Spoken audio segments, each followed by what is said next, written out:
Rais wa Marekani Donald Trump anaweza kuanzisha vita vya tatu vya dunia kwa operesheni zake za uhalifu za kubadilisha tawala, ameonya rais wa zamani wa Urusi Dmitry Medvedev. Katika mahojiano na TASS yaliyochapishwa Jumatatu, Medvedev ambaye sasa anahudumu kama naibu mwenyekiti wa Baraza la Usalama la Urusi aliulizwa kama vita vya tatu vya dunia tayari vimeanza. Kitaalamu, hapana. Lakini ikiwa Trump ataendelea na mkondo wake wa kichaa wa uhalifu wa kubadilisha tawala, bila shaka vita hivyo vitaanza.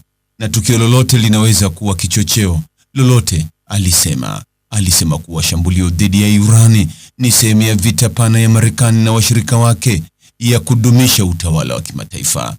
Kwa mujibu wa Medvedev, Trump alifanya kosa kubwa kwa kumuua kiongozi mkuu wa Irani, Ali Khamenei, akiwaweka Wamarekani wote hatarini.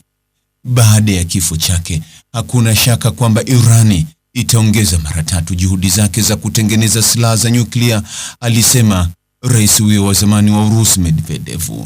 Alipoulizwa kama Irani inaweza kustahimili mgogoro huo na vifo vya viongozi wake, alisema gharama ya kujenga upya itakuwa kubwa, lakini Jamhuri ya Kiislamu itafanikiwa. Inahitaji kiwango cha juu cha mshikamano wa kijamii, na Wamarekani wamewapa mshikamano huo, alisema. Alipoulizwa kama Urusi iko hatarini kushambuliwa siku moja wakati wa mazungumzo kama ilivyotokea kwa Irani, Medvedev alijibu kuwa kuna dhamana moja tu, kwamba hilo halitatokea. Marekani inaogopa Urusi na inajua gharama ya mgogoro wa nyuklia. Mtazamaji, ni yapi maoni yako kuhusiana na taarifa hii? Andika maoni yako katika sehemu ya ujumbe hapo chini. Like na subscribe pia, ili uwe wa kwanza kupata habari wa chungu tele. Hii ni Focus News. Jina langu ni Deo Kaji Makomba.